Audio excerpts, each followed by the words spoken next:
तो बहुत स्वागत आप सभी का एक बार फिर से खंडवा डिफेंस फैक्ट पर। आज की इस वीडियो में हम लोग बात करने जा रहे हैं दो खबरों को लेकर। इन दोनों ही खबरों को आप इंटरकनेक्टेड मान सकते हैं और एक दूसरे की पूरक खबर भी कह सकते हैं। तो चलिए आगे डिस्कस करते हैं।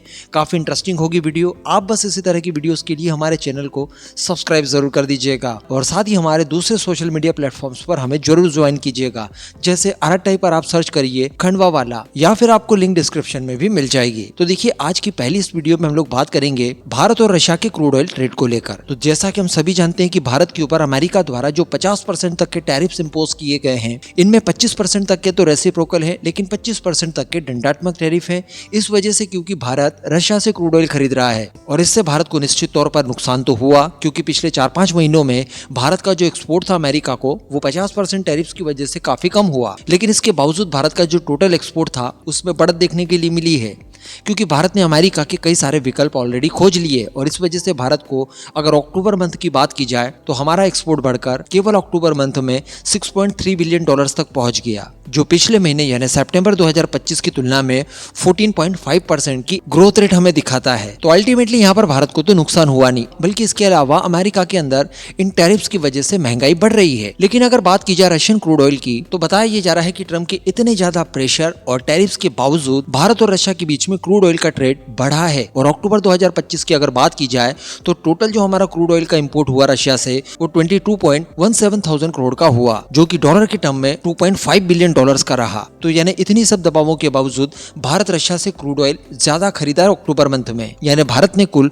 $3.1 बिलियन का क्रूड ऑयल खरीदा, जिसमें से रशियन क्रूड ऑयल $2.5 बिलियन का रहा। तो आप समझ सकते हैं कि भारत कितनी ज्यादा क्वांटिटी में रशियन क्रूड ऑयल खरीद रहा है। तो शायद यहाँ पर गलती ट्रम्प की ही है। ट्रम्प ने इस तरह के टैरिफ लगाने की धमकी देनी थी, ना कि टैरिफ लगा देने थे। अगर टैरिफ नहीं लगाए होते तो भारत शायद इन टैरिफ से बचने के लिए क्रूड ऑयल की खरीद कम करता। लेकिन चूंकि ट्रम्प ने टैरिफ लगा ही दिए तो भारत ने भी उसके विकल्प ढूंढकर रशिया से क्रूड ऑयल की खरीद जारी रखी और इवन इसे बढ़ा दिया। और हम लोग केवल यहीं पर नहीं रुके हैं। इसी के साथ मैं आपको एक छोटी सी और खबर भी दे दूं, क्योंकि बताया ये जा रहा है कि भारत और रशिया का जो लक्ष्य था कि वर्ष 2030 तक भारत और रशिया के बीच में जो बायलैटरल ट्रेड होगा वो $100 बिलियन के आसपास का पहुंचा दिया जाएगा। इसको लेकर बताया जा रहा है कि एक फ्री ट्रेड एग्रीमेंट को लेकर भी बातचीत चल रही है, जिसमें काफी बड़े बड़े डेवलपमेंट देखने के लिए मिल रहे हैं। लेकिन वहीं पर अगर बात की जाए भारत और अमेरिका की, तो देखिए इसको लेकर भी कुछ खबरें निकल कर आ रही है।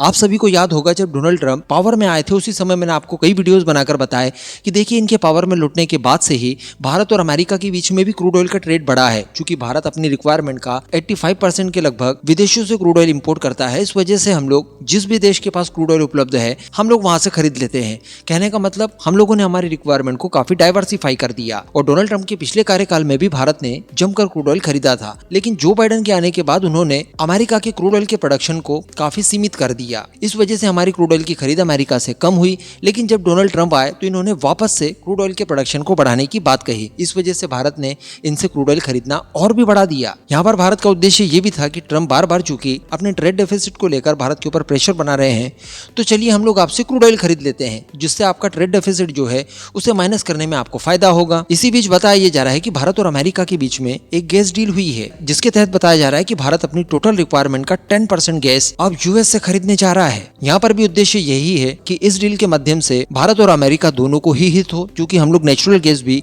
विदेशों से खरीदते ही हैं। तो क्यों ना हम लोग एक अच्छी डील करके अमेरिका से ही सस्ते दरों पर गैस खरीद लें, जिससे हमें तो फायदा होगा और अमेरिका का जो ट्रेड डेफिसिट है वो माइनस करने में मदद मिले और हम पर लगे टैरिफ्स हटा दिए जाएं। तो बताया जा रहा है कि पुरानी डील्स वगैरह मिलाकर इस नई डील के बाद टोटल जो अब अमेरिका से भारत गैस खरीदेगा वो 2.2 मिलियन टन तक पहुंच गई है। इसके तहत हम लोग अमेरिका से LPG खरीदेंगे, जो कि हमारे किचन में उपयोग आती है। ये डील बताया जा रहा है कि वर्ष 2026 तक के लिए है, केवल 1 साल के लिए। इसमें भारत की सरकारी company Indian oil corporation, Bharat petroleum corporation और हिंदुस्तान पेट्रोलियम कॉर्पोरेशन जैसी बड़ी कंपनियां शामिल है। तो वहीं पर अमेरिका की अगर बात की जाए तो अमेरिका की तरफ से जो उनकी LNG सप्लायर है, जिसमें चेवरॉन, फिलिप्स 66 और टोटल एनर्जी ट्रेडिंग जैसी कंपनियां शामिल है। तो भारत अपनी टोटल जरूरत का 50% LNG विदेशों से खरीदता है, जिसमें अब 10% हम लोग अमेरिका से खरीदेंगे। बताया जा रहा है कि ये भारत की एनर्जी सिक्योरिटी को और मजबूत करेगा। ट्रेडिशनल सर्विसेज निर्भरता भी इससे कम होगी। सप्लाई चेन में ज्यादा स्टेबिलिटी आएगी। दुनिया भर में बदलती कीमतों का इस पर कोई असर नहीं पड़ेगा, क्योंकि यहाँ पर डील लॉन्ग टर्म के लिए है।